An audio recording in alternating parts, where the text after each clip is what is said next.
Bonjour à tous et à toutes. Mabon est passé depuis déjà un bon moment et nous sommes plus qu'à quelques jours de Samhain. Ou Samhain, ou Samhain, ça s'écrit Samin, mais on le prononce de manière différente en France. J'imagine que vous êtes très nombreux comme moi à être impatients de fêter Samhain. Nous allons tout d'abord revenir aux origines. Samhain est une fête païenne celtique.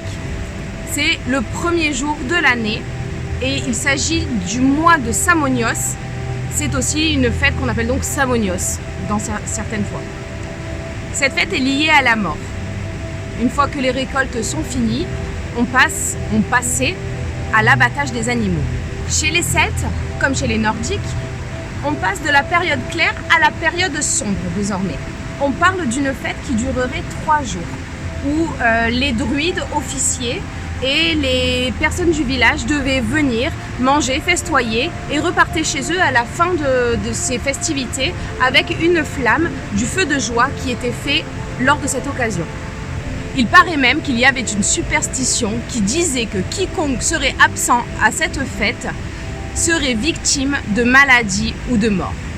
Et lors de cette fête, un sacrifice de bétail était fait. Chez les Nordiques, il y a une fête que l'on appelle Alfablot. Malheureusement, trop peu de sources nous permettent de connaître la date exacte. Et c'est également ce passage entre la période claire et la période sombre. Donc, pour certains, ça va se fêter plutôt le 21 septembre. Pour d'autres, le 21 décembre, pour le jour de l'hiver, le solstice d'hiver, pardon. Et puis maintenant, dans l'esprit commun, c'est le 31 octobre. Cette fête était a priori une fête très familiale, dans un cercle très fermé. Et d'après le nom, on comprend que alpha blot, alpha fée, blot sacrifice. Il s'agirait d'un sacrifice dédié aux fées. Mais encore une fois, trop peu de sources nous permettent de connaître exactement ce qu'il s'y passait. Ce n'est d'ailleurs pas le seul moment où on va parler des fées, puisqu'à Samhain, on dit que à l'époque, on se déguisait pour faire fuir les fées maléfiques. C'est le jour où le voile entre le monde des humains et l'autre monde est le plus fin. Et donc il était facile pour des esprits, des fées malveillantes, des créatures de l'autre monde de passer et les personnes se déguisaient pour les faire fuir ou au moins pour ne pas être reconnus en tant qu'humains, pour ne pas être attaqués. Le déguisement, une tradition que l'on retrouve désormais à Halloween. Halloween qui est à l'origine All Hallows Eve. J'essaye de bien prononcer mais en anglais c'est pas mon fort. C'est la veille de tous les saints. La veille de tous les saints, le 1er novembre étant le jour des saints. À l'origine, le jour des saints était au mois de mai, paraîtrait-il, mais en 700, un pape l'a fait déplacer au mois de novembre, le 1er novembre, pour peut-être faire concurrence un petit peu à la fête païenne. Et du coup, Samhain serait devenu Halloween. Quand je parle de concurrence, je veux dire assimilation. Dans le calendrier païen et chez les Wiccans, Samhain est le jour le plus important, le sabbat le plus important, car il s'agit du nouvel an des sorcières. C'est pour moi également le plus important et je vais vous expliquer un petit peu les activités que je peux faire à cette occasion. Je vais me promener dans la nature et ce jour-là, déposer une offrande au pied d'un arbre que j'affectionne particulièrement. Puis, je vais aller dans le cours d'eau avec lequel je travaille beaucoup. Celui dans lequel je nettoie mes pierres, je prélève une petite quantité dans une fiole pour représenter l'élément de l'eau tout au long de l'année. Je remercie la nature, j'honore les divinités associées à elle. Je remercie pour tout ce qu'elles m'ont apporté tout au long de l'année et tout ce qu'elles vont pouvoir m'apporter pour l'avenir. Le jour de Samhain est particulièrement propice pour tout ce qui est de la divination. En fait, comme je l'expliquais déjà, le voile est si mince que l'on dit que les guides sont beaucoup plus proches que nous. Donc n'hésitez pas ce jour-là à faire parler vos cartes, à utiliser votre pendule ou n'importe quel autre support que vous souhaitez et qui vous parle pour faire de la divination. Autre chose, on peut communiquer plus aisément avec les défunts, avec les ancêtres. Donc là encore, je parle surtout aux plus aguerris car c'est quand même une pratique qui est assez compliquée et surtout qui peut être dangereuse. Donc il faut savoir se protéger. Donc surtout, ne faites pas les choses n'importe comment, mais sachez que ce jour-là est idéal pour parler à nos défunts. Enfin,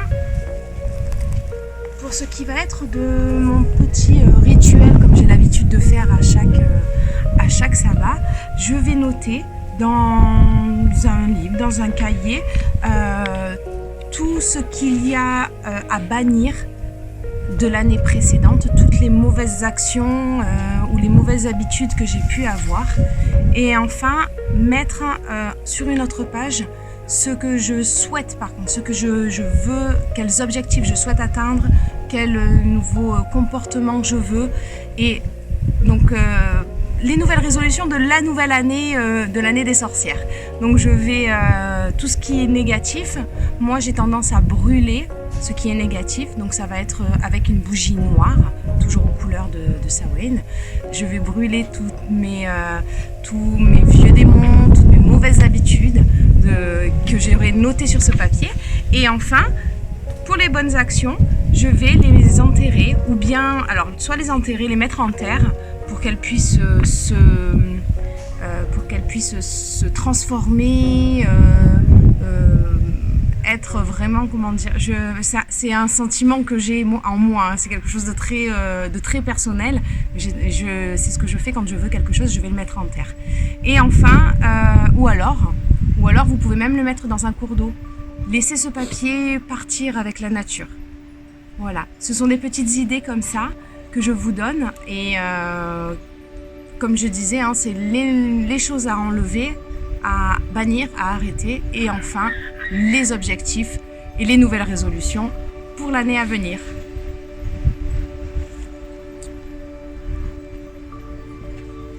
Parmi les nouvelles résolutions, ça peut être justement un nouveau commencement pour la nouvelle année.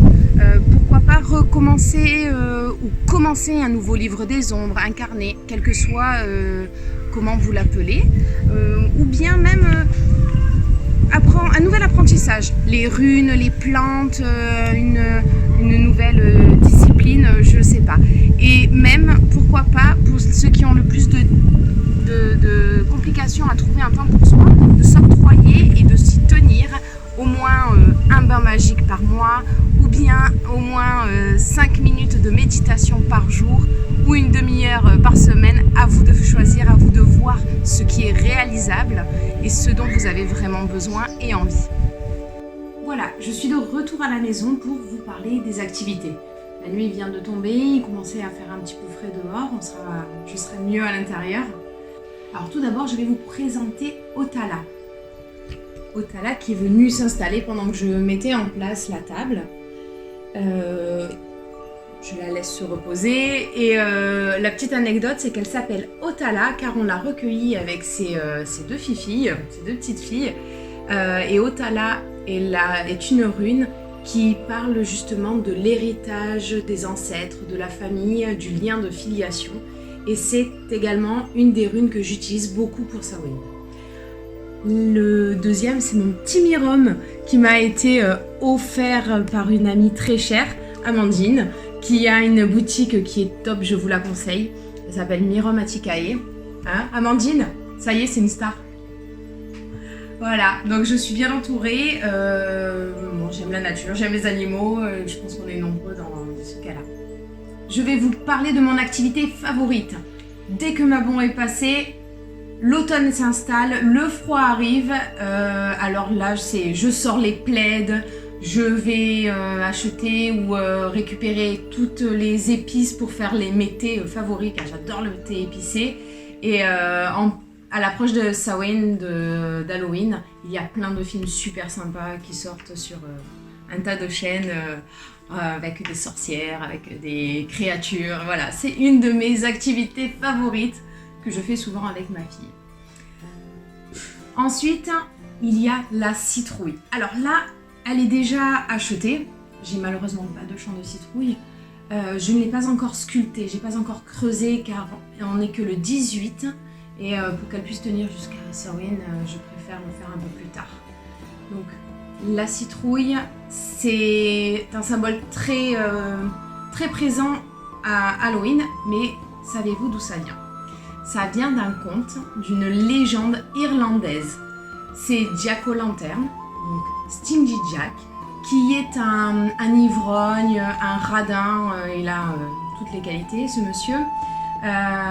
Et donc il passe son temps à jouer des tours aux gens. Et un jour, le diable se rapproche de lui.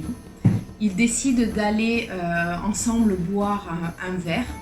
Je vous fais la version assez courte, mais n'hésitez pas à vous renseigner davantage. Et lorsque le Stingy Jack va pour payer, il s'aperçoit qu'il n'a pas l'argent ou il fait semblant de ne pas avoir l'argent. Le diable l'invite et notre bon Jack en profite pour voler une pièce. C'est à ce moment-là que le diable, qu'il passe un pacte avec le diable accepte de le laisser tranquille après sa mort, de ne pas l'emmener aux enfers. Une fois que Jack meurt,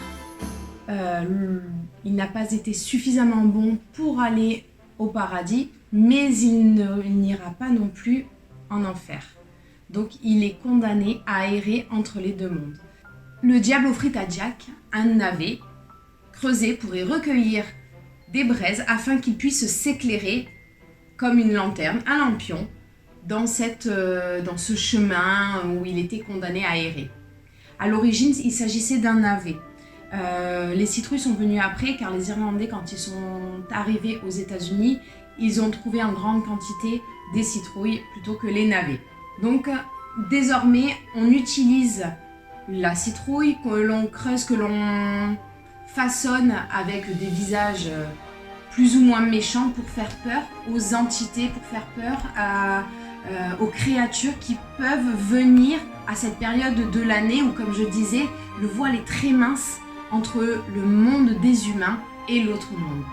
Une des autres choses que je fais à Samhain, le jour de Samhain, pour déguster le soir, c'est du vin de sorcière. Pour ceux qui ne boivent pas de vin, ça peut se faire avec du thé, avec une base de thé noir. Donc, pour cela, j'ai du vin que je vais verser dans mon chaudron ou dans ma casserole. Alors, je l'ai pris rouge, mais ça peut être du vin blanc également, comme vous voulez. Je vais y rajouter de l'orange. Je vais y mettre des clous de girofle. Alors, pas de trop non plus, mais chacun fera selon son goût. De la badiane, anis étoilé. Là, pareil, selon le goût. Un bâton de cannelle.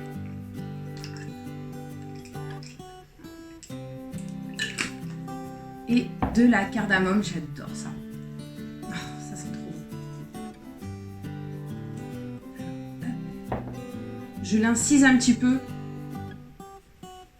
que les grains puissent bien se diffuser. Voilà. Hop. Je vais mélanger le tout et je vais aller le faire bouillir. Alors, le faire bouillir parce que je vais le préparer le jour même. Et après, le soir, on peut le déguster soit chaud en vin chaud, soit froid si on le laisse au frais. Sinon, vous pouvez également le faire infuser, donc pas de cuisson du tout. Mais il faudra le préparer quelques jours à l'avance. Pour composer mon repas, je vais utiliser la citrouille, parce que on va en faire un décor, mais il faut quand même l'utiliser, on ne va pas jeter. Donc je vais faire une soupe à la citrouille. Et avec la butternut, qui est également un légume de saison, je vais faire une purée. Après, inspirez-vous de tout ce que vous pouvez voir sur Halloween pour faire des présentations, pour faire des gâteaux, pour faire plein de choses. Inspirez-vous de tout ce que vous pouvez voir comme tuto sur les recettes et les présentations des gâteaux et des plats d'Halloween. D'ailleurs, une des traditions de l'époque médiévale, c'était de mettre devant la porte des gâteaux pour les âmes errantes. Ça a donné plus tard le guising, c'était des mendiants qui venaient déguisés pour jouer une pièce de théâtre, réciter un poème ou même chanter en échange d'un peu de nourriture. Et encore plus tard, ça a été les salt cake, les gâteaux d'âme, que pour la majorité c'était des enfants, venaient frapper aux portes, et en échange d'un morceau, d'un biscuit, ce sont des biscuits ronds avec une croix dessus, les enfants allaient prier, allaient rendre hommage aux défunts de la famille. On a encore cette notion de déguisement. Donc le déguisement est une activité qui revient très régulièrement. Et d'ailleurs, moi j'associe Samhain à Halloween. Et donc après avoir mangé, on va faire la fête avec les amis déguisés. La vidéo est terminée. On se quitte sur quelques hôtels que j'ai pris plaisir à confectionner pour vous montrer un peu le style d'hôtel que moi je fais. N'hésitez pas à vous inspirer, à piocher, mais surtout personnaliser pour que ça vous ressemble et pour que vous vous sentiez à l'aise. Avant de vous dire au revoir, j'aimerais beaucoup vous remercier pour tout votre soutien. Vous avez été de plus en plus nombreux à nous regarder, à vous abonner. On a dépassé les 400 abonnés. Jamais j'aurais pu imaginer en arriver là. Alors ça peut paraître anodin pour certains, mais je pensais que ça allait rester dans un cercle beaucoup plus restreint. N'hésitez pas si vous avez des questions, si vous avez des sujets que vous avez envie d'aborder, n'hésitez pas à me les envoyer par message, ou même à passer me voir à la boutique, puisque vous savez que j'ai une boutique qui se situe à Vidauban, au 17 avenue Maximin Martin, les 9 Royaumes. Et je suis une passionnée, autant que vous pouvez l'être, donc ça fait toujours plaisir, c'est toujours agréable de pouvoir discuter. Je vous souhaite un très très bon Samhain, un très bon Halloween, et une bonne nouvelle année des sorcières. Au revoir à tous. Le premier hôtel se porte sur le thème de la mort. On y retrouve les 4 éléments, le feu, l'air, la terre et l'eau. J'ai choisi un calice Valkyrie pour recueillir l'eau. Les Valkyries sont celles qui emmenaient au Valhalla les guerriers tombés au combat. Une statuette de Freya, la première Valkyrie, des crânes, des feuilles et des fleurs, une citrouille et la carte de la mort. Le second hôtel est pour célébrer l'année des sorcières. On y retrouve tous les outils que j'utilise pour mes sortilèges, ainsi que les cartes de la roue de l'année, de la prêtresse, la statuette des 4 et quelques coloquintes pour égayer tout ça. Le dernier hôtel est pour l'hommage aux ancêtres, avec la rune Otala qui est dessinée elle-même avec les runes, Odin, le dieu qui a transmis le savoir aux humains, des décorations, le calice, la carte de la racine.